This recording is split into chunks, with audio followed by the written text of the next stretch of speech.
People with high IQs tend to think that they're smart, and that's right, and so then they tend to describe themselves as smart if you give them the opportunity to do that, and then that shows up when you ask them questions about their problem-solving ability, and that loads mostly on intellect. And so it isn't even obvious that there's any real utility in assessing intellect from the self-report perspective when you could replace that with an IQ test, because the IQ test is way more accurate. So, but that gives you some sense. You think about the whole 5-factor model, you know where intelligence slots. It slots in underneath openness. Now, the openness, proper part of openness to experience, which I tend to think about as creativity, you can use that at least as a shorthand to sort of aid your understanding in what it is. Creativity seems related to IQ in that people with higher IQs are likely to be creative, or if you take people who are noted for their creativity, there's a high probability that they'll have a higher IQ. But there's more to it than IQ. And what creativity seems to be associated with, then again, depends on whether or not, on how you define creativity. Because you could define it as the sum total of creative achievements that you've made in your life, which would be the actual production of, say, artifacts of one form or another, performances or inventions or artworks or what have you. We'll go over the dimensions in a minute. Or you could also define it as the proclivity to engage in creative thought. And I think we'll start with that first. So what does it mean to think creatively? It's sort of like, it's something like this. You imagine that I tossed you out an idea, and there's some probability that when I tossed you that idea that will trigger off other ideas in your imagination. So you could think about it as a threshold issue. If you're not very creative, I'll throw you an idea and hardly any other ideas will be triggered, and the ones that will be triggered are going to be very closely associated with that initial idea. So let's say I tossed each of you an idea and I asked you to tell me the first thing that comes to mind. Okay, so what we would see first is that the first thing that comes to mind for you, the first thing that comes to mind in all likelihood would be shared by many of you. Okay, so then you could think about that as a common response, right? And so that's a less creative response. And then there'll be some things that come to mind for you that are so idiosyncratic that you're the only person that thinks it and no one can understand it. Well, that's also not exactly creative, because the thing that for something to be creative, it has to be novel and useful at the same time. That's sort of a rough definition. Something creative is novel and useful. And obviously, you know, there's a certain amount of judgment that goes along with that, clearly. But if it's too novel, then no one else can understand it, and it's unlikely to be useful. So there's a range of convenience. So anyways, if you want to decide if something's creative, like what we would do, I could say to you, okay, in the next 3 minutes, I want you to write down all the uses you can think of for a brick. So, okay, so someone tell me a use for a brick. Breaking windows. A pumice for your feet. Yes, okay. What else can you use a brick for? Build a wall. Build a wall, it's a very small wall. A wall for ants. And what else? Paperweight.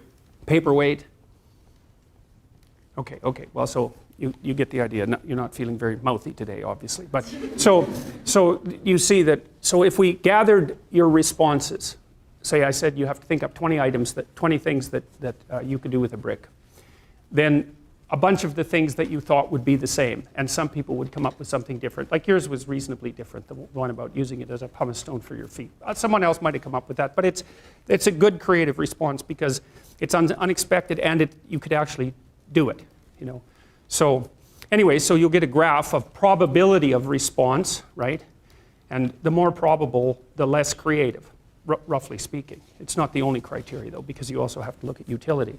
So if I said, okay, you've got 3 minutes to write down as many uses as you can think of for a brick, I would score that in a variety of ways. The first thing I would do is just figure out how many uses you generated. That's called fluency.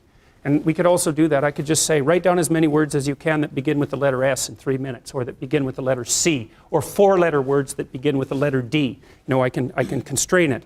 And if I counted how many words you generated, if I had an IQ measure and I had a measure of how many words you generated, IQ plus the number of words that you generated would be a better predictor of your creativity than just IQ. So there's this fluency element and so that's something like the rate at which you can produce, say, verbal ideas. And one of the things we do know about the creativity dimension of openness is that it is associated with fluency. And it's also associated with originality. And originality would be how improbable your use was compared to the uses generated by other people. So you can think of, you get thrown an idea and there's some probability that that will co-activate other ideas. And if it co-activates many other ideas, that's like fluency.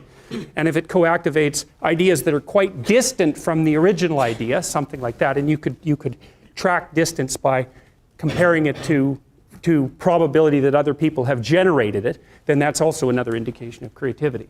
So they have to be many unlikely responses that are useful. That's what creativity is, roughly speaking. And then you can fractionate it into different dimensions. So that's creative thinking. But then creative achievement would be the ability to take those original ideas and then actually to implement them in the world. And that's obviously much more different than merely being creative. And then what creativity is depends on which of those measurement routes that you take. Now, I developed a questionnaire with one of my students, Shelley Carson, it's just about 30 years ago now, 20 years ago, I guess, called the Creative Achievement Questionnaire. And I'll show you that here. And I'll show you some of the things that are interesting about it.